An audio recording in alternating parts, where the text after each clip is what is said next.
Última hora. A la hora de entrar en máquinas ha corrido el rumor de que John Hector McFarlane ha sido detenido ya, acusado del asesinato de Mr. Jonas Oldaker. Al menos, se sabe a ciencia cierta que se ha expedido una orden de detención. La investigación en Norwood ha revelado nuevos y siniestros detalles. Además de encontrarse señales de lucha en la habitación del desdichado constructor, se ha sabido ahora que se encontraron abiertas las ventanas del dormitorio, situado en la planta baja, y huellas que parecían indicar que alguien había arrastrado un objeto voluminoso hasta la pila de madera. Por último, se dice que entre las cenizas del incendio se han encontrado restos carbonizados. La policía maneja la hipótesis de que se ha cometido un crimen, y supone que la víctima fue muerta a golpes en su propia habitación, tras lo cual el asesino registró sus papeles y luego arrastró el cadáver hasta la pila de madera, incendiándola para borrar todas las huellas de su crimen. El trabajo de investigación policial se ha encomendado en las expertas manos del inspector Lestrade, de Scotland Yard, que sigue las pistas con su energía y sagacidad habituales. Sherlock Holmes escuchó este extraordinario relato con los ojos cerrados y las puntas de los dedos juntos. Desde luego, el caso presenta algunos aspectos interesantes, dijo con su acostumbrada languidez. Puedo preguntarle en primer lugar, señor McFarlane, ¿cómo es que todavía sigue en libertad, cuando parecen existir pruebas suficientes para justificar su detención? Vivo en Torrington Lodge, Blackheath, con mis padres, pero anoche, como tenía que entrevistarme bastante tarde con el señor Jonas Oldaker, me quedé en un hotel de Norwood y fui a mi despacho desde allí. No supe nada de este asunto hasta que subí al tren y leí lo que usted acaba de oír. Me di cuenta al instante del terrible peligro que corría y me apresuré a poner el caso en sus manos. No me cabe duda de que me habrían detenido en mi despacho de la City o en mi casa. Un hombre me ha venido siguiendo desde la estación del puente de Londres y estoy seguro. Cielo santo. ¿Qué es eso? Era un campanillazo en la puerta, seguido al instante por fuertes pisadas en la escalera. Al cabo de un momento, nuestro amigo Lestrade apareció en el umbral. Por encima de su hombro pude advertir la presencia de uno o dos policías de uniforme. ¿El señor John Hector McFarlane? Dijo Lestrade. Nuestro desdichado cliente se puso en pie con el rostro descompuesto. Queda detenido por el homicidio intencionado del señor Jonas Oldaker, de Lower Norwood. McFarlane se volvió hacia nosotros con gesto de desesperación y se hundió de nuevo en su asiento, como aplastado por un peso. Un momento, Lestrade, dijo Holmes. Media hora más o menos no significa nada para usted, y el caballero se disponía a darnos una información sobre este caso tan interesante, que podría servirnos de ayuda para esclarecerlo. No creo que resulte nada difícil esclarecerlo, dijo Lestrade muy serio. A pesar de todo, y con su permiso, me interesaría mucho oír su explicación. Bueno, señor Holmes, me resulta muy difícil negarle nada, teniendo en cuenta la ayuda que ha prestado al cuerpo en una o dos ocasiones. Scotland Yard está en deuda con usted, dijo Lestrade. Pero al mismo tiempo debo permanecer junto al detenido, y me veo obligado a advertirle que todo lo que diga puede utilizarse como prueba en contra suya. No deseo otra cosa, dijo nuestro cliente. Todo lo que les pido es que escuchen y reconocerán la pura verdad. Lestrade consultó su reloj. Le doy media hora, dijo. Antes que nada, debo explicar, dijo McFarlane, que yo no conocía de nada al señor Jonas Oldaker. Así pues, me sorprendió muchísimo que ayer se presentara, a eso de las 3 de la tarde, en mi despacho de la City. Pero todavía quedé más asombrado cuando me explicó el objeto de su visita. Llevaba en la mano varias hojas de cuaderno, cubiertas de escritura garabateada, son estas que extendió sobre la mesa. Este es mi testamento, dijo, y quiero que usted, señor McFarlane, lo redacte en forma legal. Me sentaré aquí mientras lo hace. Me puse a copiarlo, y pueden ustedes imaginarse mi asombro al descubrir que, con algunas salvedades, me dejaba a mí todas sus propiedades. Era un hombrecillo extraño, con aspecto de hurón y pestañas blancas, y cuando alcé la vista para mirarlo encontré sus ojos grandes y penetrantes clavados en mí con una expresión divertida. Al leer los términos del testamento, no di crédito a mis ojos. Pero él me explicó que era soltero, que apenas le quedaban parientes vivos, que había conocido a mis padres cuando era joven y que siempre había oído decir que yo era un joven de muchos méritos, por lo que estaba seguro de que su dinero quedaría en buenas manos. Por supuesto, no pude hacer otra cosa que balbucir algunos agradecimientos. El testamento quedó debidamente redactado y firmado, con mi escribiente respaldándolo como testigo. Es este papel azul, y estas hojas, como ya he explicado, son el borrador. A continuación el señor Oldaker me informó de la existencia de una serie de documentos, contratos de arrendamiento, títulos de propiedad, hipotecas, cédulas y esas cosas, que era preciso que yo examinase. Dijo que no se sentiría tranquilo hasta que todo el asunto hubiera quedado arreglado, y me rogó que acudiese aquella misma noche a su casa de Norwood, llevando el testamento, para dejarlo todo a punto. Recuerde, muchacho, no diga ni una palabra de esto a sus padres hasta que todo quede arreglado. Entonces les daremos una pequeña sorpresa. Insistió mucho en este detalle y me hizo prometérselo solemnemente. Como podrá imaginar, señor Holmes, yo no estaba de humor para negarle nada que me pidiera. Ante semejante benefactor, lo único que yo deseaba era cumplir su voluntad hasta el menor detalle. Así que envié un telegrama a casa, diciendo que tenía un trabajo importante y que me resultaba imposible saber a qué hora podría regresar. El señor Oldacre me dijo que le gustaría que yo fuera a cenar con él a las 9, ya que antes de esa hora no se encontraría en su casa. Pero tuve algunas dificultades para encontrar la casa y eran casi las 9:30 cuando llegué. Lo encontré. Un momento. Interrumpió Holmes. ¿Quién abrió la puerta? Una mujer madura, supongo que su ama de llaves. Y supongo que fue ella la que facilitó su nombre. Exacto, dijo McFarlane. Continúe, por favor. McFarlane se enjugó el sudor de la frente y prosiguió con su relato. Esta mujer me hizo pasar a un cuarto de estar, donde ya estaba servida una cena ligera. Después de cenar, el señor Oldacre me condujo a su habitación, donde había una pesada caja de caudales. La abrió y sacó de ella un montón de documentos, que empezamos a revisar juntos. Serían entre las 11 y las 12 cuando terminamos. Oldacre comentó que no debíamos molestar al ama de llaves y me hizo salir por la ventana, que había permanecido abierta todo el tiempo. ¿Estaba bajada la persiana?, preguntó Holmes. No estoy seguro, pero creo que solo estaba medio bajada. Sí, recuerdo que él la levantó para abrir la ventana de par en par. Yo no encontraba mi bastón, y él me dijo, no se preocupe, muchacho, a partir de ahora espero que nos veamos con frecuencia, y guardaré su bastón hasta que venga a recogerlo. Allí lo dejé, con la caja abierta y los papeles ordenados en paquetes sobre la mesa. Era tan tarde que no pude volver a Blackheath, así que pasé la noche en el Anerley Arms, y no supe nada más hasta que leí la horrible crónica del suceso por la mañana.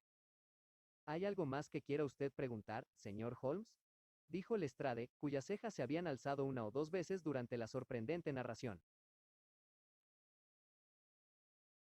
No, hasta que haya estado en Blackheath.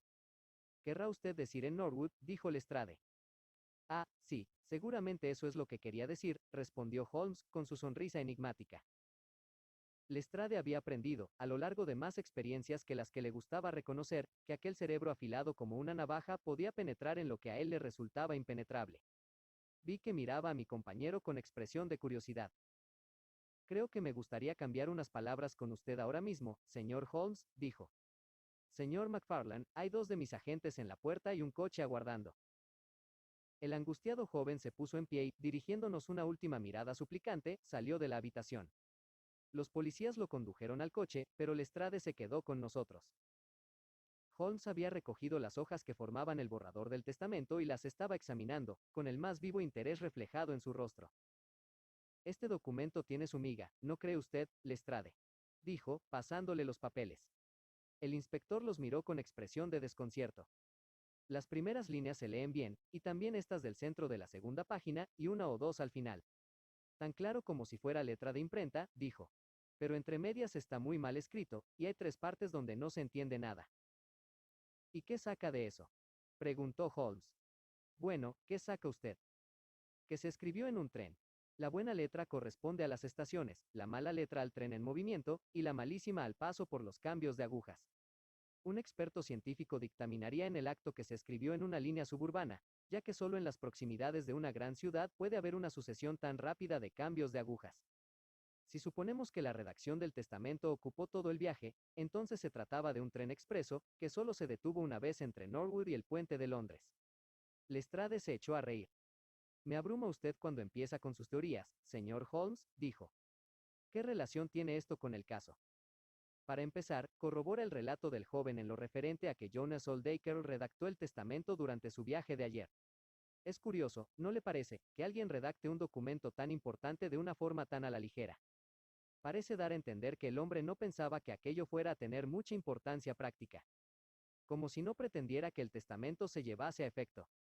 Pues al mismo tiempo estaba redactando su sentencia de muerte, dijo Lestrade. ¿Eso cree usted? ¿Usted no? Bueno, es bastante posible, pero aún no veo claro el caso. ¿Que no lo ve claro? Pues si esto no está claro, no sé qué puede estarlo. Tenemos un joven que se entera de repente de que si cierto anciano fallece, él heredará la fortuna. ¿Qué es lo que hace? No le dice nada a nadie y se las arregla, con cualquier pretexto, para visitar a su cliente esa misma noche. Espera hasta que se haya acostado la única otra persona de la casa y entonces, en la soledad de la habitación, asesina al viejo, quema el cadáver en la pila de madera y se marcha a dormir a un hotel cercano. Las manchas de sangre encontradas en la habitación y en el bastón son muy ligeras. Es probable que creyera que el crimen no había derramado sangre, y confiara en que si el cuerpo quedaba consumido desaparecerían todas las huellas del método empleado, huellas que por una u otra razón lo señalarían a él. ¿No resulta evidente todo esto? Mi buen Lestrade, para mi gusto es un pelín demasiado evidente, dijo Holmes. La imaginación no figura entre sus grandes cualidades, pero si pudiera por un momento ponerse en el lugar de este joven, habría usted escogido para cometer el crimen precisamente la primera noche después de redactar el testamento. ¿No le habría parecido peligroso establecer una relación tan próxima entre los dos hechos? Y lo que es más, habría usted elegido una ocasión en la que se sabía que estaba usted en la casa, ya que un sirviente le ha abierto la puerta. Y por último, ¿se tomaría usted tantas molestias para hacer desaparecer el cuerpo, dejando al mismo tiempo su bastón para que todos supieran que es usted el asesino? Confiese, Lestrade, todo eso es muy improbable. En cuanto al bastón, señor Holmes, usted sabe tan bien como yo que los criminales a veces se ofuscan y hacen cosas que un hombre sereno no haría. Probablemente, le dio miedo entrar otra vez en la habitación. A ver si puede presentarme otra teoría que encaje con los hechos. Podría presentarle media docena con toda facilidad, respondió Holmes. Aquí tiene, por ejemplo, una muy posible, e incluso probable. Se la ofrezco gratis, como regalo. Un vagabundo que pasa por allí los ve a través de la ventana, que solo tiene la persiana medio bajada. El abogado se marcha. El vagabundo entra. Coge un bastón que encuentra por ahí, mata a Oldacre y se larga después de quemar el cadáver. ¿Para qué iba el vagabundo a quemar el cadáver? ¿Y para qué iba a quemarlo McFarlane? Para hacer desaparecer alguna prueba. Puede que el vagabundo quisiera ocultar el hecho mismo de que se había cometido un asesinato. ¿Y cómo es que el vagabundo no se llevó nada? Porque se trataba de documentos no negociables. Lestrade sacudió la cabeza, aunque me pareció que ya no sentía la misma seguridad absoluta que antes. Bien, señor Sherlock Holmes, puede usted buscar a su vagabundo, y mientras lo busca nosotros nos quedaremos con nuestro hombre. El futuro dirá quién tiene razón. Pero fíjese tan solo en esto, señor Holmes. Hasta donde sabemos, no falta ninguno de los papeles, y el detenido es la única persona del mundo que no tenía ningún motivo para llevárselos, ya que como heredero legal, pasarían a su poder de todas formas. Mi amigo pareció impresionado por este comentario. No pretendo negar que, en algunos aspectos, las pruebas se inclinan hacia su teoría, dijo. Lo único que quiero hacer ver es que existen otras teorías posibles. Como usted ha dicho, el futuro decidirá. Buenos días. Creo poder asegurar que en el transcurso de la jornada me dejaré caer por Norwood para ver cómo le va. Cuando el policía se hubo marchado, mi amigo se puso en pie y comenzó sus preparativos para la jornada de trabajo, con el aire animado de quien tiene por delante una tarea que le encanta. Mi primer movimiento, Watson, dijo mientras se enfundaba en su levita, será, como ya he dicho, en dirección a Blackheath. ¿Y por qué no a Norwood? Porque en este caso tenemos un suceso muy curioso que viene pisándole los talones a otro suceso igualmente curioso. La policía está cometiendo el error de concentrar su atención en el segundo, porque da la casualidad de que es el único verdaderamente criminal. Pero para mí resulta evidente que la única manera lógica de abordar el caso es comenzando por arrojar alguna luz sobre el primer suceso, ese extraño testamento, redactado tan aprisa y con un heredero tan inesperado. Eso podría contribuir a aclarar lo que sucedió después. No, querido amigo, no creo que pueda usted ayudar. No se vislumbra ningún peligro. De lo contrario, ni se me ocurriría dar un paso sin usted. Confío en que, cuando nos veamos esta tarde, pueda comunicarle que he conseguido hacer algo en favor de este desdichado joven que ha venido a ponerse bajo mi protección. Era ya tarde cuando regresó mi amigo, y se notaba a primera vista, por su expresión preocupada y ansiosa, que las grandes esperanzas con que había salido de casa no se habían cumplido. Se pasó una hora sacándole sonidos al violín, en un intento de apaciguar sus excitados ánimos. Por último, dejó a un lado el instrumento y me soltó un relato detallado de sus desventuras. Todo va mal, Watson. No podría ir peor. Mantuve el tipo ante Lestrade, pero por mi alma que parece que, por una vez, el tipo anda por buen camino y nosotros por el malo. Todos mis instintos apuntan en una dirección y todos los hechos en la otra, y mucho me temo que los jurados británicos aún no han alcanzado el nivel de inteligencia necesario para que den preferencia a mis teorías sobre los hechos de Lestrade. ¿Ha estado usted en Blackheath? Sí, Watson, estuve allí y no tardé en averiguar que el difunto y llorado Old Dacre era un pájaro de mucho cuidado. El padre había salido a ver a su hijo. La madre estaba en casa, una mujercita tierna, de ojos azules, que temblaba de miedo e indignación. Naturalmente, se negaba a admitir la mera posibilidad de que su hijo fuera culpable, pero tampoco manifestó ni sorpresa ni pena por la suerte de Old Dacre. Por el contrario, habló de él con tal rabia que, sin darse cuenta, estaba reforzando considerablemente la hipótesis de la policía, ya que si su hijo la hubiera oído hablar del muerto en semejantes términos, no cabe duda de que se habría sentido predispuesto al odio y a la violencia. Más que un ser humano, era un mono astuto y maligno, dijo, y siempre lo fue, desde que era joven. ¿Lo conoció usted entonces? Pregunté yo. Sí, lo conocí muy bien. En realidad, fue pretendiente mío. Gracias a Dios que tuve el buen sentido de dejarlo y casarme con un hombre mejor, aunque fuera más pobre. Estábamos prometidos, señor Holmes, pero entonces me contaron una historia espantosa sobre él, que había soltado un gato dentro de una pajarera, y aquella crueldad tan brutal me horrorizó tanto que no quise saber nada más de él. Se puso a rebuscar en un escritorio y por fin sacó una fotografía de una mujer, toda cortada y apuñalada con un cuchillo. Esta fotografía es mía, dijo. Él me la envió en este estado, junto con una maldición, la mañana de mi boda. Bueno, dije yo, al menos parece que al final la perdonó, puesto que le dejó a su hijo todo lo que poseía. Ni mi hijo ni yo queremos nada de Jonas Oldacre, ni vivo ni muerto, exclamó ella con mucha dignidad. Hay un Dios en los cielos, señor Holmes, y ese mismo Dios, que ha castigado a ese malvado, demostrará a su debido tiempo que las manos de mi hijo no se han manchado con su sangre. Procuré seguir una o dos pistas, pero no encontré nada a favor de nuestra hipótesis, y sí varios detalles en contra. Por último, me rendí y me dirigí a Norwood. La casa en cuestión, Deep Dene House, es una residencia grande y moderna, de ladrillo descubierto, con terrenos propios y un césped delante, en el que hay plantados varios grupos de laureles. A la derecha, y a cierta distancia de la carretera, se encuentra el almacén de madera donde se produjo el incendio. Aquí tiene un plano aproximado, en esta hoja de mi cuaderno. Esta ventana de la izquierda es la de la habitación de Old Dacre. Como puede ver, la habitación se ve perfectamente desde la carretera. Es el único detalle consolador que he obtenido en todo el día. Lestrade no estaba allí, pero un cabo de la policía me hizo los honores. Acababan de hacer un gran descubrimiento. Se habían pasado la mañana hurgando entre las cenizas de madera quemada y, además de los restos orgánicos carbonizados que tenían, encontraron varios discos metálicos desconocidos. Los examiné con atención y no cabía la menor duda de que se trataba de botones de pantalón. Hasta se distinguía en uno de ellos la marca Hyams, que es el nombre del sastre de Old Dacre. A continuación, examiné minuciosamente el césped, en busca de rastros y huellas, pero esta sequía lo ha dejado todo duro como el hierro. No se veía nada, exceptuando que un cuerpo o un bulto grande había sido arrastrado a través de un seto bajo de aligustre que hay delante de la pila de madera.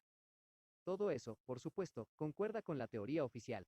Me arrastré por el césped bajo el sol de agosto. Pero al cabo de una hora tuve que levantarme, sin haber sacado nada en limpio. Después de este fracaso, pasé al dormitorio y lo inspeccioné también. Las manchas de sangre eran muy ligeras, meras gotitas borrosas, pero recientes sin lugar a dudas. Se habían llevado el bastón, pero sabemos que también en él las manchas eran pequeñas. No hay duda de que el bastón pertenece a nuestro cliente. Él mismo lo reconoce. En la alfombra se advertían las pisadas de los dos hombres, pero no había ni rastro de una tercera persona. Otra baza para la parte contraria. Ellos no paran de anotarse tantos y nosotros seguimos parados. Solo vislumbré una chispita de esperanza, y aún así se quedó en nada. Examiné el contenido de la caja fuerte, que estaba casi todo sacado y colocado sobre la mesa. Los papeles se habían distribuido en sobres lacrados, uno o dos de los cuales habían sido abiertos por la policía. Por lo que pude apreciar, no tenían mucho valor, y tampoco la cuenta bancaria indicaba que el señor Old Dacre se encontrara en una situación muy boyante. Sin embargo, me dio la impresión de que allí faltaban documentos. Encontré alusiones a ciertas escrituras, posiblemente las más valiosas, que no aparecían por ninguna parte. Naturalmente, si pudiéramos demostrar esto, volveríamos el argumento del Lestrade en contra suya, porque ¿quién iba a robar una cosa que sabe que no tardará en heredar? Por último, tras husmear por todas partes sin llegar a olfatear nada, probé suerte con el ama de llaves, la señora Lexington, una mujer pequeña, morena y callada, de ojos recelosos y mirada torva. Si quisiera, podría decirnos algo, estoy convencido de ello. Pero se cerró como una tumba. Sí, había abierto la puerta al señor McFarlane a las 9:30. Ojalá se le hubiera secado la mano antes de hacerlo. Se había ido a la cama a las 10:30. Su habitación está al otro extremo de la casa y no oyó nada de lo que ocurría. El señor McFarlane había dejado en el vestíbulo su sombrero y, según creía recordar, también su bastón. Se había despertado al oír la alarma de incendio. Era indudable que su pobre y querido señor había sido asesinado. ¿Tenía Oldacre algún enemigo? Bueno, todo el mundo tiene algún enemigo, pero el señor Oldacre solo se ocupaba de sus asuntos y no se trataba con nadie más que por cuestiones de negocios. Había visto los botones y estaba segura de que pertenecían a la ropa que Oldacre llevaba puesta aquella noche. La madera estaba muy seca, porque llevaba un mes sin llover. Ardió como la estopa, y cuando ella llegó al almacén no se veían más que llamas. Tanto ella como los bomberos habían notado el olor a carne quemada. No sabía nada de los documentos, ni de los asuntos privados del señor Oldacre. Y aquí tiene, querido Watson, el informe completo de mi fracaso. Y sin embargo, apretó sus huesudas manos en un paroxismo de convicción, yo sé que todo es un error. Lo siento en los huesos. Hay algo que no ha salido a la luz, y esa ama de llaves está enterada de ello. Había en sus ojos una especie de desafío rencoroso que siempre acompaña al sentimiento de culpa. Sin embargo, de nada sirve seguir hablando de ello, Watson. Como no tengamos un golpe de suerte, mucho me temo que el caso de la desaparición de Norwood no figurará en esta futura crónica de nuestros éxitos que el paciente público tendrá que soportar tarde o temprano. Supongo, dije yo, que el aspecto del joven influirá favorablemente en cualquier jurado. Ese argumento es muy peligroso, querido Watson. Acuérdese de Bert Stevens, aquel terrible asesino que pretendió que le sacásemos de apuros en el 87. ¿Ha conocido algún hombre de modales tan suaves, tan de catequesis como aquel? Es cierto. A menos que consigamos establecer una hipótesis alternativa, nuestro hombre está perdido. Resulta difícil encontrar un punto flaco en la acusación que ahora mismo puede presentarse contra él, y todas las investigaciones realizadas han servido para reforzarla. Por cierto, existe un detalle curioso en esos papeles que quizás podría servirnos de punto de partida para nuestras pesquisas. Al examinar la cuenta bancaria, descubrí que el saldo tan bajo que presenta se debe principalmente a una serie de cheques por cantidades importantes que se han librado durante el último año a favor de un tal Cornelius. Confieso que me gustaría mucho saber quién puede ser este señor Cornelius al que un constructor retirado transfiere sumas tan elevadas. ¿Es posible que tenga algo que ver en el asunto? Podría tratarse de un agente de bolsa, pero no hemos encontrado ningún título que corresponda a dichos pagos.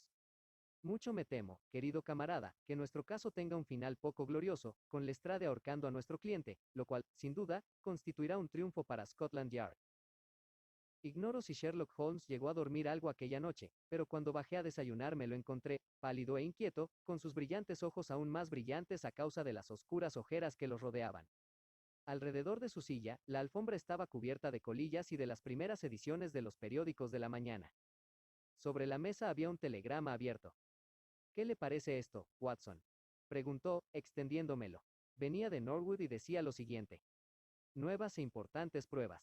Culpabilidad McFarlane demostrada definitivamente. Aconsejo abandone caso. Lestrade. Parece que va en serio, dije. Es el cacareo de Victoria de Lestrade, respondió Holmes con una sonrisa amarga. Sin embargo, sería prematuro abandonar el caso. Al fin y al cabo, las pruebas nuevas e importantes son un arma de doble filo, y bien pudiera ser que cortaran en dirección muy diferente a la que Lestrade imagina. Tómese el desayuno, Watson, e iremos juntos a ver qué podemos hacer. Me parece que hoy voy a necesitar su compañía y su apoyo moral.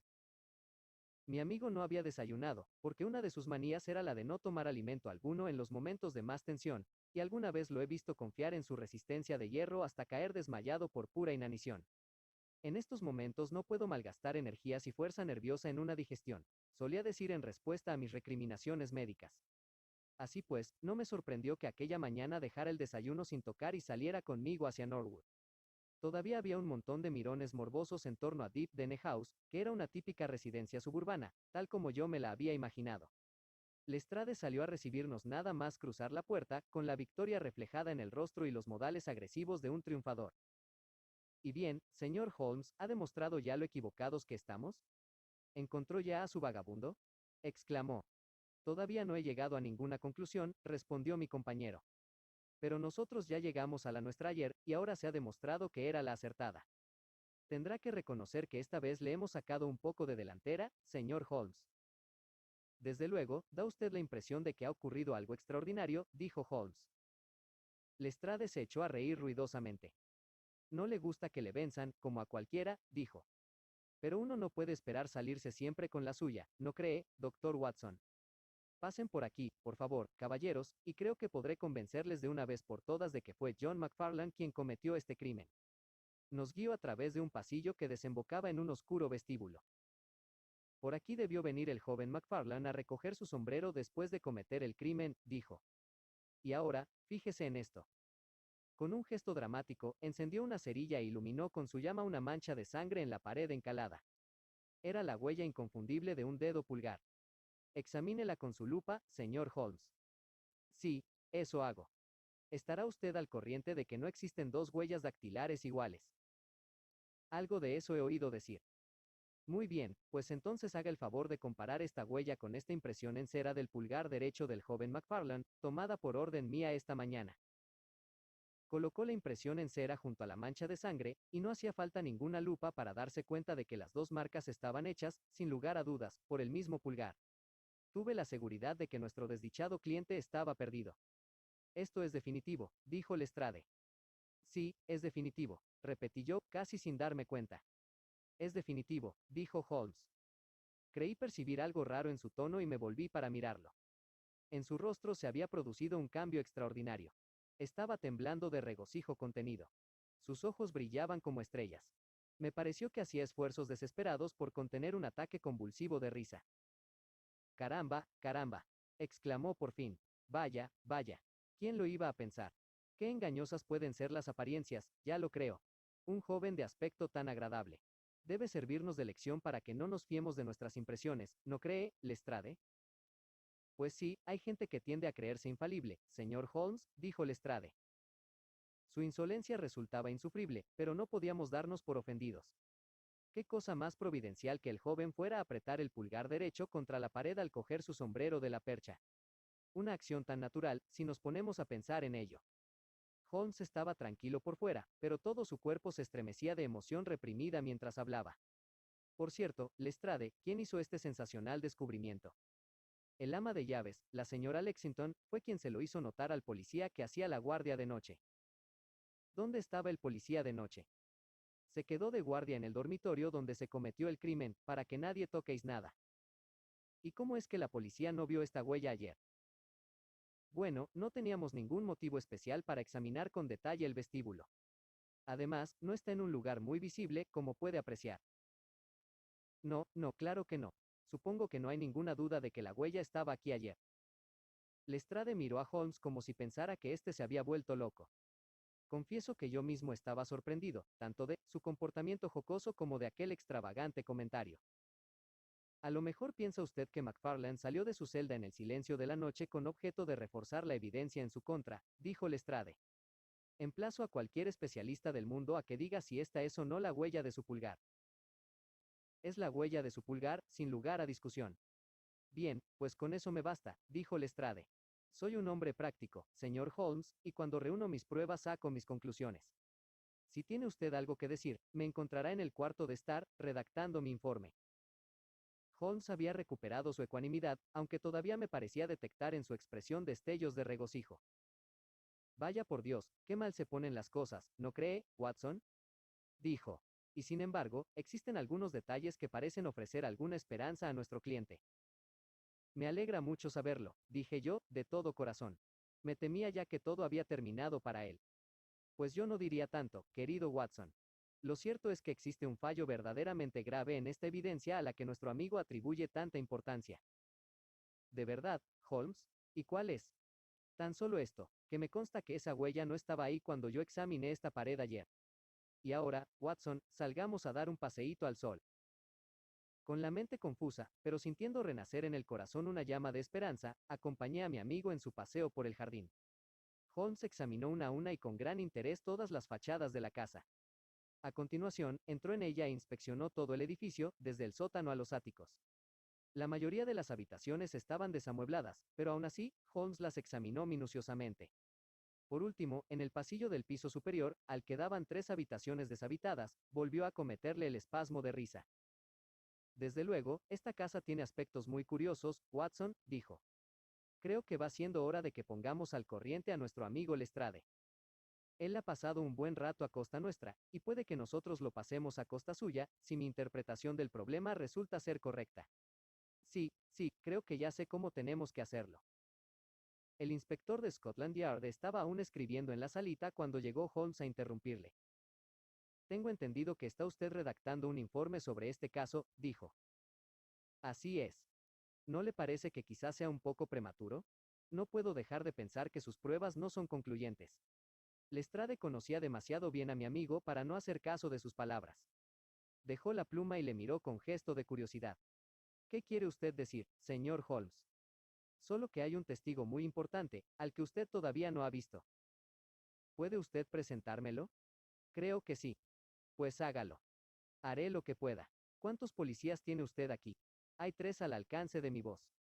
Excelente, dijo Holmes.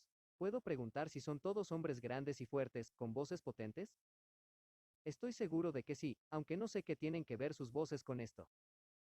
Tal vez yo pueda ayudarle a comprender eso, y una o dos cosillas más, dijo Holmes.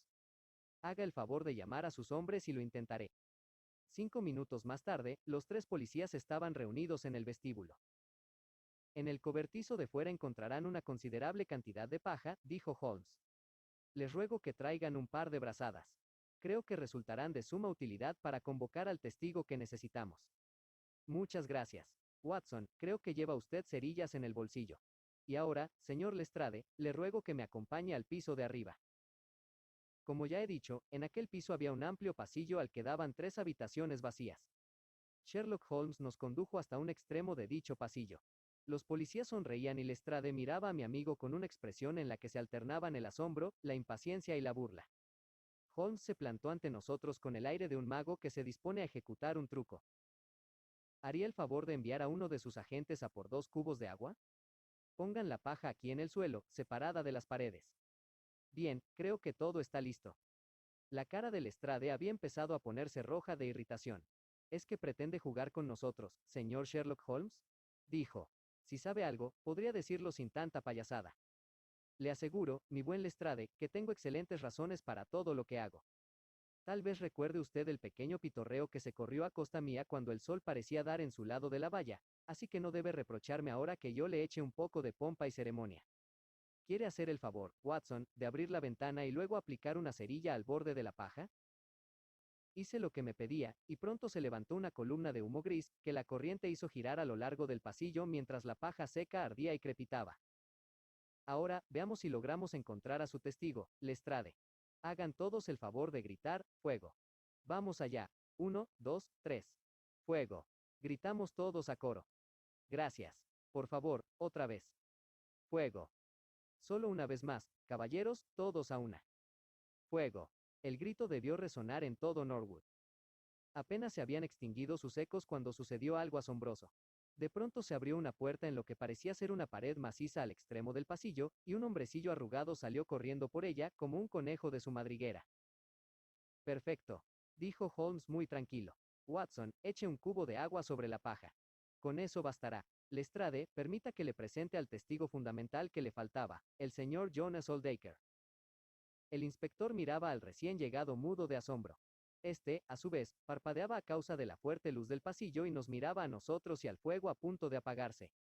Tenía una cara repugnante, astuta, cruel, maligna, con ojos grises e inquietos y pestañas blancas. ¿Qué significa esto? Dijo por fin Lestrade. ¿Qué ha estado usted haciendo todo este tiempo, Oldaker dejó escapar una risita nerviosa, retrocediendo ante el rostro furioso y enrojecido del indignado policía. No he causado ningún daño. ¿Qué no ha causado daño? Ha hecho todo lo que ha podido para que ahorquen a un inocente. Y de no ser por este caballero, no estoy seguro de que no lo hubiera conseguido. La miserable criatura se puso a gimotear. Se lo aseguro, señor, no era más que una broma. ¿Con qué una broma, Pues le prometo que no será usted quien se ría. Llévenselo abajo y ténganlo en la salita hasta que yo llegue. Señor Holmes, continuó cuando los demás se hubieron ido, no podía hablar delante de los agentes, pero no me importa decir, en presencia del doctor Watson, que esto ha sido lo más brillante que ha hecho usted en su vida, aunque para mí sea un misterio cómo lo ha logrado. Ha salvado la vida de un inocente y ha evitado un escándalo gravísimo que habría arruinado mi reputación en el cuerpo. Holmes sonrió y palmeó a Lestrade en el hombro. En lugar de verla arruinada, amigo mío, va usted a ver enormemente acrecentada su reputación. Basta con que introduzca unos ligeros cambios en ese informe que estaba redactando, y todos comprenderán lo difícil que es pegársela al inspector Lestrade. ¿No desea usted que aparezca su nombre? De ningún modo. El trabajo lleva consigo su propia recompensa. Quizás yo también reciba algún crédito en un día lejano, cuando permita que mi leal historiador vuelva a emborronar cuartillas. Watson. Ahora, veamos cómo era el escondrijo de esa rata. A unos 2 metros del extremo del pasillo se había levantado un tabique de listones y yeso, con una puerta hábilmente disimulada. El interior recibía la luz a través de ranuras abiertas bajo los aleros. Dentro del escondrijo había unos pocos muebles, provisiones de comida y agua y una buena cantidad de libros y documentos. Estas son las ventajas de ser constructor, dijo Holmes al salir. Uno puede arreglarse un escondite sin necesidad de ningún cómplice, exceptuando, por supuesto, a esa alhaja de ama de llaves, a la que yo metería también al saco sin pérdida de tiempo, Lestrade. Seguiré su consejo. Pero ¿cómo descubrió usted este lugar, señor Holmes? Llegué a la conclusión de que el tipo estaba escondido en la casa. Y cuando medí este pasillo, contando los pasos, y descubrí que era 2 metros más corto que el del piso de abajo, me resultó evidente dónde se encontraba. Pensé que le faltarían agallas para quedarse quieto al oír la alarma de fuego. Naturalmente, podríamos haber irrumpido por las buenas y detenerlo, pero me pareció divertida la idea de hacer que se descubriera él mismo. Y además, Lestrade, le debía a usted una pequeña mascarada por sus chuflas de esta mañana. Pues la verdad, señor, ahora hemos quedado en paz. Pero ¿cómo demonios sabía que ese individuo estaba en la casa? La huella del pulgar, Lestrade. Usted mismo dijo que era definitiva, y ya lo creo que lo era, aunque en otro sentido. Yo sabía que el día anterior no estaba ahí. Presto mucha atención a los detalles, como quizás haya observado, y había examinado la pared. Me constaba que el día anterior estaba limpia. Por tanto, la huella se había dejado durante la noche. Pero, ¿cómo? Muy sencillo. Cuando estuvieron lacrando esos paquetes, Jonas Oldacre hizo que McFarlane sujetara uno de los sellos colocando el dedo pulgar sobre el lacre aún caliente. Debió de suceder de manera tan rápida y natural que me atrevería a decir que el joven ni se dio cuenta. Lo más probable es que ocurriera como le digo, y que ni el mismo Oldacre pensara en sacarle partido. Pero luego, mientras le daba vueltas al asunto en esa madriguera suya, se le debió ocurrir de pronto que la huella del pulgar podía servirle para aportar una prueba absolutamente condenatoria contra McFarlane. Era la cosa más fácil del mundo sacar una impresión en cera del sello, humedecerla con la sangre que saliera de un pinchazo y aplicar la marca a la pared durante la noche, bien por su propia mano, bien por la de su ama de llaves. Si examina estos documentos que se llevó a su refugio, le apuesto lo que quiera a que encuentra el sello con la huella del pulgar. Maravilloso, exclamó Lestrade. Maravilloso. Tal como usted lo expone, está claro como el agua. Pero ¿qué objeto tenía este siniestro engaño, señor Holmes? Resultaba divertidísimo ver cómo los modales presuntuosos del inspector se habían transformado de pronto en los de un niño que hace preguntas a su maestro. Bueno, no creo que sea difícil de explicar. Ese caballero que nos aguarda abajo es una persona de lo más astuta, maligna y vengativa. ¿Sabía usted que la madre de McFarlane lo rechazó hace tiempo? Claro que no. Ya le dije que primero había que ir a Blackheath y luego a Norwood. Pues bien, aquel insulto, que es como él lo consideraba, quedó enquistado en su mente malvada y calculadora. Toda su vida ha anhelado vengarse, pero nunca se le presentó la oportunidad. Durante los últimos años, las cosas no le han ido bien, especulaciones secretas, supongo, y se encontraba en situación apurada. Durante los últimos años, las cosas no le han ido bien, especulaciones secretas, supongo, y se encontraba en situación apurada. Entonces decidió defraudar a sus acreedores, y para ello pagó fuertes cantidades a un tal señor Cornelius, que sospecho que es el mismo con otro nombre. Aún no he seguido la pista de estos cheques, pero estoy seguro de que el propio Oldacre los cobró en algún pueblo de provincias donde, de cuando en cuando, lleva una doble vida. Se proponía cambiar definitivamente de nombre, recoger el dinero y desaparecer, para iniciar una nueva vida en otra parte. Parece bastante verosímil.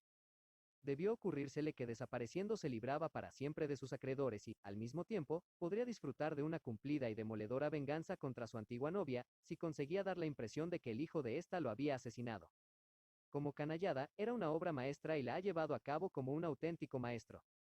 La idea del testamento, que aportaría un móvil convincente para el crimen, la visita secreta sin que los padres lo supieran, el escamoteo del bastón, la sangre, los restos de animales y los botones encontrados entre las cenizas. Todo ha sido admirable, pero le ha faltado el don supremo del artista, el de saber cuándo hay que pararse. Quiso mejorar lo que ya era perfecto, estrechar aún más el lazo en torno al cuello de su desgraciada víctima. Y lo echó todo a perder. Bajemos, Lestrade, hay una o dos preguntas que me gustaría hacerle a ese tipo. La maligna criatura estaba sentada en su propia sala, con un policía a cada lado. Era una broma, señor, nada más que una broma, gemía sin cesar. Le aseguro, señor, que me escondí solo para ver qué efecto producía mi desaparición, y estoy seguro de que no cometerá usted la injusticia de imaginar que yo habría permitido que le ocurriese nada malo al pobre joven McFarland. Eso lo decidirá el jurado, dijo Lestrade. En cualquier caso, vamos a detenerlo bajo la acusación de conspiración, si es que no le acusamos de asesinato frustrado. Y es muy probable que se encuentre con que sus acreedores embargan la cuenta bancaria del señor Cornelius, dijo Holmes. El hombrecillo dio un respingo y clavó sus malignos ojos en mi amigo. Tengo mucho que agradecerle, dijo. Puede que algún día ajustemos cuentas. Holmes sonrió con aire indulgente. Me temo que durante unos cuantos años va a estar muy ocupado, dijo. Por cierto, ¿qué es lo que metió en la pila de madera, junto a sus pantalones viejos? ¿Un perro muerto, conejos o qué? ¿No quiere decirlo? Vaya por Dios, qué poco amable es usted. En fin, me atrevería a decir que con un par de conejos bastaría para explicar la sangre y los restos calcinados. Si alguna vez escribe usted un pequeño relato de esto, Watson, puede apañarse con los conejos. 3. La aventura de los monigotes.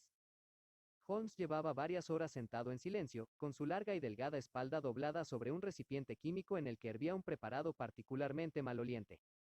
Tenía la cabeza caída sobre el pecho y, desde donde yo lo miraba, parecía un pajarraco larguirucho, con plumaje gris mate y un copete negro. Y bien, Watson, dijo de repente, ¿de modo que no piensa usted invertir en valores sudafricanos? Di un respingo de sorpresa. Aunque estaba acostumbrado a las asombrosas facultades de Holmes, aquella repentina intromisión en mis pensamientos más íntimos resultaba completamente inexplicable. ¿Cómo demonios sabe usted eso? Pregunté. Holmes dio media vuelta sin levantarse de su banqueta, con un humeante tubo de ensayo en la mano y un brillo burlón en sus hundidos ojos. Vamos, Watson, confiese que se ha quedado completamente estupefacto. Así es. Debería hacerle firmar un papel reconociéndolo. ¿Por qué? Porque dentro de 5 minutos dirá usted que todo era sencillísimo. Estoy seguro de que no diré nada semejante. Verá usted, querido Watson, colocó el tubo de ensayo en su soporte y comenzó a disertar con el aire de un profesor dirigiéndose a su clase. La verdad es que no resulta muy difícil construir una cadena de inferencias, cada una de las cuales depende de la anterior y es, en sí misma, muy sencilla.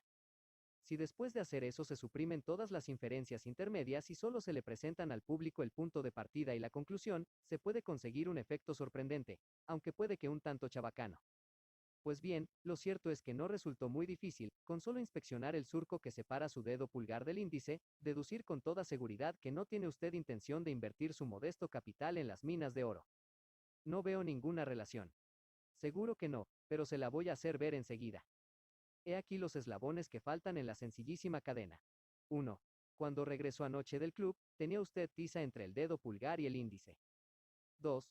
Usted se aplica tiza en ese lugar cuando juega al billar, para dirigir el taco.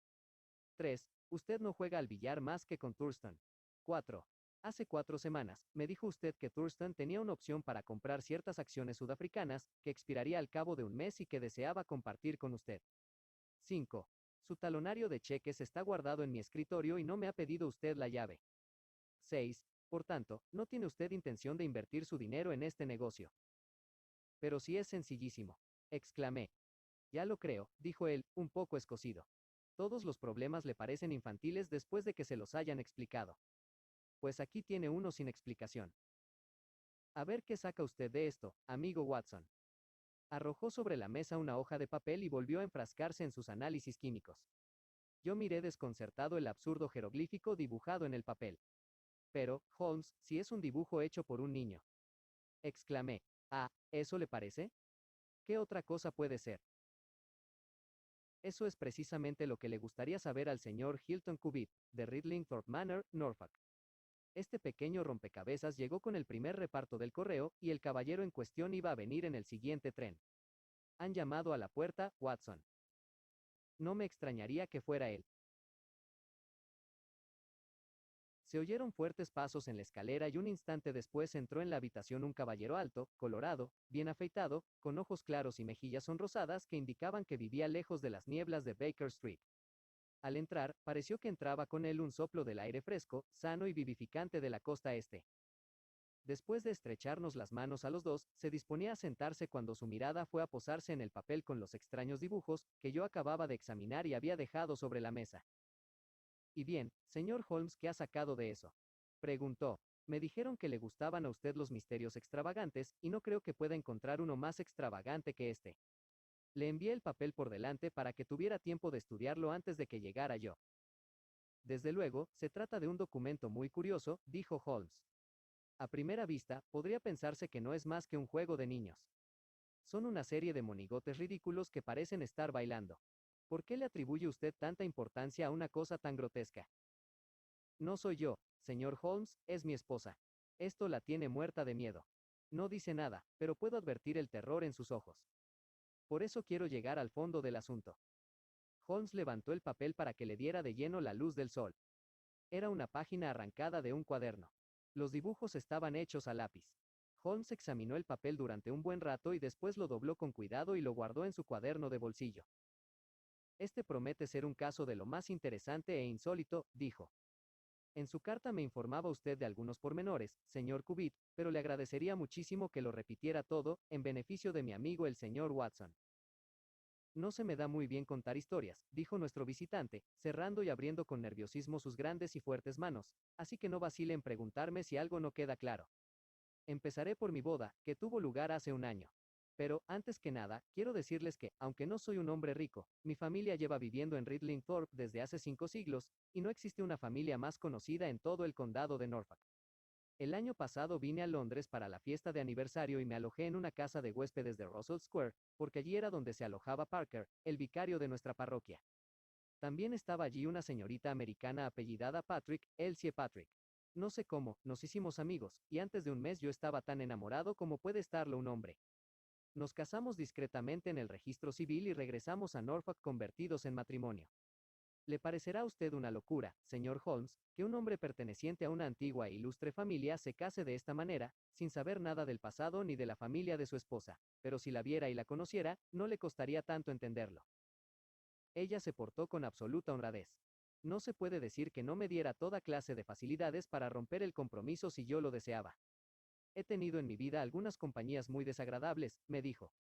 Quiero olvidarme de ellas y preferiría no mencionar nunca el pasado, porque me resulta muy doloroso. Si me aceptas, Hilton, te llevarás una mujer que no tiene nada de qué avergonzarse personalmente, pero tendrás que aceptar mi palabra y permitirme guardar silencio sobre todo lo que sucedió hasta el momento en que llegué a ser tuya. Si estas condiciones te resultan inaceptables, regresa a Norfolk y déjame seguir con la vida solitaria que llevaba cuando me encontraste. Estas fueron las palabras exactas que me dijo el día antes de nuestra boda. Yo le contesté que aceptaba gustoso sus condiciones, y hasta ahora he cumplido mi palabra. Pues bien, llevamos ya casados un año y hemos sido muy felices. Pero hace aproximadamente un mes, a finales de junio, advertí las primeras señales de que algo andaba mal. Un día, mi esposa recibió una carta de América. Pude ver el sello. Se puso pálida como un muerto, leyó la carta y la arrojó al fuego. No hizo ningún comentario y tampoco lo hice yo, porque una promesa es una promesa, pero desde aquel momento, mi mujer no ha conocido un instante de sosiego. Tiene una expresión constante de miedo, como si estuviera esperando algo terrible. Lo mejor que podría hacer es confiar en mí, descubriría que soy su mejor amigo. Pero mientras no hable, yo no puedo decir nada. Le aseguro, señor Holmes, que es una mujer sincera, y que si en el pasado se vio metida en algún lío, no fue por culpa suya. No soy más que un simple hacendado de Norfolk, pero no existe en Inglaterra un hombre que valore más que yo el honor de su familia. Ella lo sabe bien, y lo sabía antes de casarse conmigo. Jamás arrojaría una mancha sobre nuestro honor. De esto estoy seguro. Y ahora llegamos a la parte extravagante de la historia. Hace como una semana, el martes de la pasada semana, encontré en el alféizar de una ventana un conjunto de monigotes bailarines, como los de este papel, dibujados con tiza. Pensé que los habría dibujado el mozo de cuadras, pero este juró que no sabía nada del asunto. En cualquier caso, los pintaron durante la noche. Hice que los borraran y no se lo comenté a mi mujer hasta más tarde. Con gran sorpresa por mi parte, ella se lo tomó muy en serio y me rogó que si aparecían más se los dejara ver. No sucedió nada durante una semana, pero ayer por la mañana encontré este papel sobre el reloj de sol del jardín. Se lo enseñé a Elsie y cayó desmayada al instante. Desde entonces parece como sonámbula, medio aturdida y con el terror constantemente pintado en los ojos. Fue entonces cuando decidí escribirle y enviarle el papel, señor Holmes. No es una cosa que se pueda denunciar a la policía, porque se habrían reído de mí, pero usted me dirá qué se puede hacer. No soy rico, pero si algún peligro amenaza a mi mujercita, gastaría hasta el último penique para protegerla. Era un gran tipo aquel hijo de la antigua Inglaterra, sencillo, honesto y amable, con sus grandes y expresivos ojos azules y su rostro amplio y simpático. Llevaba reflejados en el rostro el amor y la confianza que sentía por su esposa. Holmes había escuchado su relato con la máxima atención, y luego se quedó un buen rato callado, sumido en profundas reflexiones. ¿No cree usted, señor Cubitt, dijo por fin, que lo mejor sería abordar directamente a su esposa y pedirle que le confíe su secreto? Hilton Cubitt sacudió su enorme cabeza. Una promesa es una promesa, señor Holmes. Si él sí quisiera decírmelo, me lo diría. Si no, no seré yo quien viole su confianza. Pero tengo derecho a actuar por mi cuenta, y pienso hacerlo. Entonces, le ayudaré de todo corazón. En primer lugar, ¿sabe usted si ha aparecido algún extranjero por su vecindario? No. Supongo que se trata de un lugar muy tranquilo, y que una cara nueva provocaría comentarios. En la vecindad inmediata, sí. Pero no muy lejos hay varios pueblos con balnearios, y los granjeros aceptan huéspedes. Es evidente que estos jeroglíficos significan algo. Si se trata de una clave arbitraria, puede resultarnos imposible descifrarla. Pero si es sistemática, no me cabe duda de que llegaremos al fondo del asunto. Sin embargo, esta muestra en particular es tan pequeña que no puedo hacer nada con ella, y la información que usted me ha dado es tan inconcreta que carecemos de base para una investigación. Yo le aconsejaría regresar a Norfolk, mantenerse ojo avisor y hacer una copia exacta de todo nuevo monigote que aparezca. Es una verdadera lástima que no dispongamos de una copia de los que se dibujaron con tiza en el alféizar de la ventana. Además de esto, investigue discretamente acerca de la presencia de extranjeros por los alrededores. Cuando haya reunido algún dato nuevo, vuelva a verme. Es el mejor consejo que puedo darle, señor Cubitt. Si se presentara alguna novedad apremiante, me tendrá siempre dispuesto a acudir corriendo a su casa de Norfolk. La entrevista dejó a Sherlock Holmes muy pensativo, y durante los días siguientes le vi en varias ocasiones sacar la hoja de papel de su cuaderno y contemplar durante largo rato y con gran interés las curiosas figuras dibujadas en ella. Sin embargo, no volvió a hacer mención del asunto hasta una tarde, unos 15 días después. Yo me disponía a salir cuando él me llamó. Será mejor que se quede, Watson. ¿Por qué? Porque esta mañana he recibido un telegrama de Hilton Cubitt. ¿Se acuerda usted de Hilton Cubitt, el de los monigotes? Ha debido llegar a la estación de Liverpool Street a la 1:20. Estará aquí de un momento a otro. Su telegrama parece sugerir que se han producido novedades de importancia. No tuvimos que esperar mucho. Nuestro caballero de Norfolk vino directamente desde la estación, tan rápido como pudo llevarlo un coche de alquiler. Se le veía angustiado y deprimido, con los ojos fatigados y la frente llena de arrugas. Este asunto me está destrozando los nervios, señor Holmes, dijo, dejándose caer en una butaca como si estuviera agotado. Ya es bastante malo sentirse rodeado por gente invisible y misteriosa que parece estar tramando algo contra uno. Pero sí, además, uno sabe que eso está matando poco a poco a su esposa, la cosa se hace verdaderamente insoportable. Elsie se está consumiendo ante mis propios ojos. ¿Todavía no ha dicho nada? No, señor Holmes, no ha dicho nada. Y sin embargo, ha habido momentos en que la pobre chica quería hablar, pero no acababa de decidirse a dar el paso. He intentado ayudarla, pero me temo que no fui muy hábil y solo conseguí asustarla y que siguiera callando. Me hablaba de la antigüedad de mi familia, de nuestra reputación en el condado, del orgullo que sentimos por nuestro honor intachable, y siempre me parecía que estaba a punto de explicarse, pero por una cosa o por otra, nunca llegaba a hacerlo. ¿Y usted ha descubierto algo por su cuenta? Mucho, señor Holmes. Traigo varios dibujos nuevos de monigotes para que usted los examine y, lo que es más importante, he visto al sujeto. ¿Cómo? ¿Al hombre que los dibuja? Sí, lo sorprendí en plena faena. Pero es mejor que se lo cuente todo en orden. Cuando regresé después de visitarle a usted, lo primero que vi a la mañana siguiente fue una nueva cosecha de monigotes.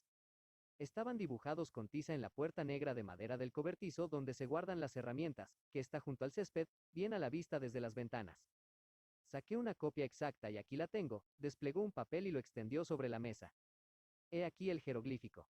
Excelente, dijo Holmes. Excelente. Por favor, continúe. Después de copiarlos, borré los dibujos. Pero 2 días después apareció una nueva inscripción. Aquí tengo la copia. Holmes se frotó las manos y soltó una risita de placer. Vamos acumulando material con mucha rapidez, dijo. 3 días después, apareció un mensaje dibujado en papel que dejaron sobre el reloj de sol, sujeto con una piedra. Como ve, las figuras son exactamente las mismas que en el dibujo anterior. Después de eso, decidí ponerme al acecho. Cogí mi revólver y me senté en mi estudio, desde donde se domina el césped y el jardín.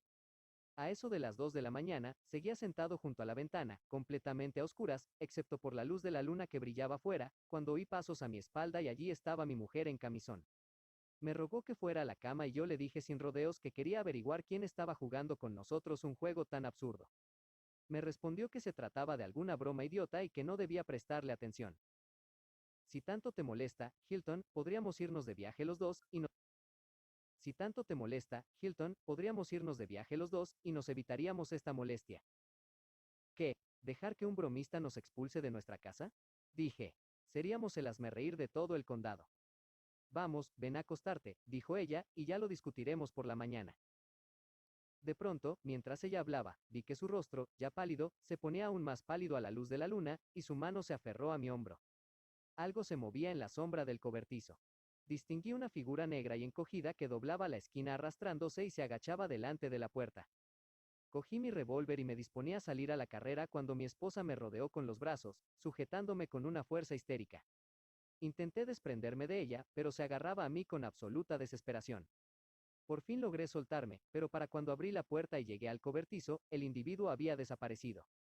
Sin embargo, había dejado huellas de su presencia. En la puerta se veía el mismo conjunto de monigotes que ya había aparecido 2 veces y que está copiado en ese papel.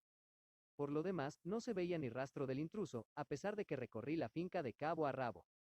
Y sin embargo, lo asombroso es que debió de estar allí todo el tiempo, porque cuando volví a examinar la puerta por la mañana había dibujado varias figuritas más bajo la serie que yo ya había visto.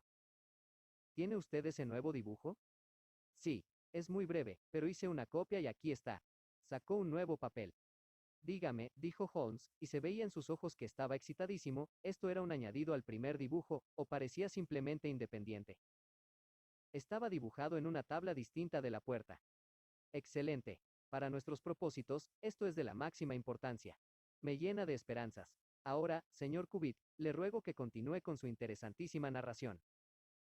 No tengo nada más que decir, señor Holmes, excepto que me irrité con mi mujer por haberme sujetado cuando podría haber atrapado a aquel granuja merodeador. Me dijo que tuvo miedo de que pudieran hacerme algún daño, y por un instante me asaltó el pensamiento de que tal vez lo que ella temía en realidad es que pudiera hacerle algún daño a él, porque estaba convencido de que ella sabía quién era aquel hombre y lo que significaban sus extraños mensajes. Sin embargo, señor Holmes, hay algo en la forma de hablar de mi esposa y en la mirada de sus ojos que disipa toda duda, y ahora estoy convencido de que pensaba verdaderamente en mi seguridad. Esto es todo lo que hay, y ahora espero que usted me aconseje lo que debo hacer.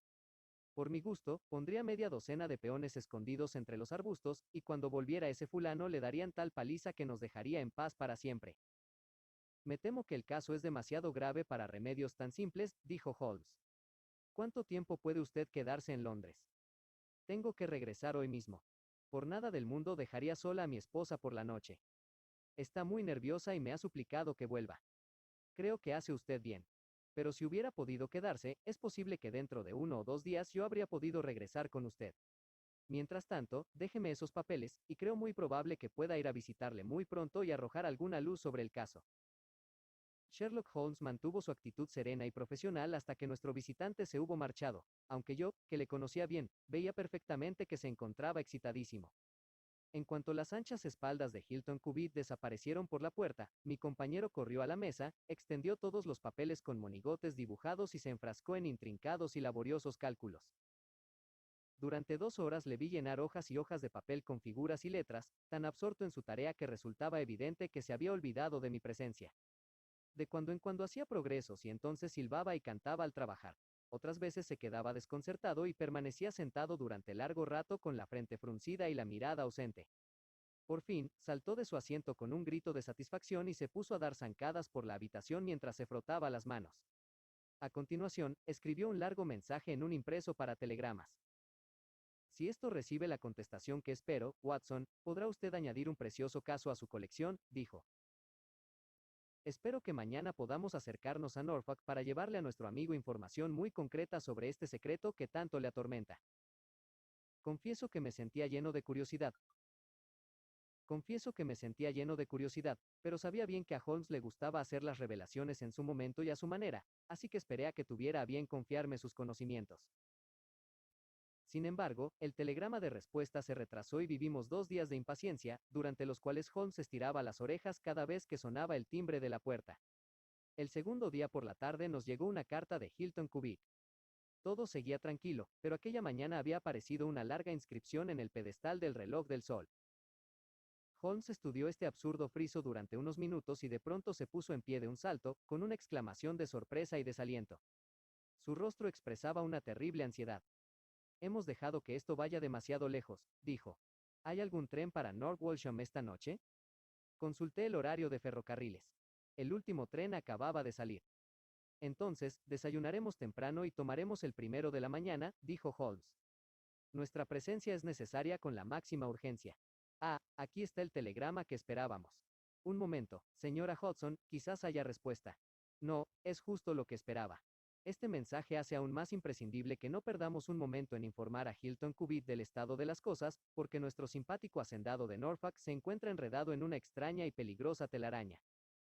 Los hechos demostraron que tenía razón. Aún ahora, al acercarme a la conclusión de la historia que al principio me había parecido una fantasía infantil, vuelvo a experimentar la angustia y el horror que entonces sentí. Ojalá hubiera tenido un final más feliz para comunicárselo a mis lectores, pero la crónica debe atenerse a los hechos, y yo debo seguir hasta su siniestro desenlace la extraña cadena de sucesos que durante unos días convirtieron a Ridlingthorpe Manor en tema de conversación a todo lo largo y ancho de Inglaterra. Apenas si habíamos descendido del tren en North Walsham y mencionado nuestro lugar de destino, cuando el jefe de estación se acercó corriendo a nosotros.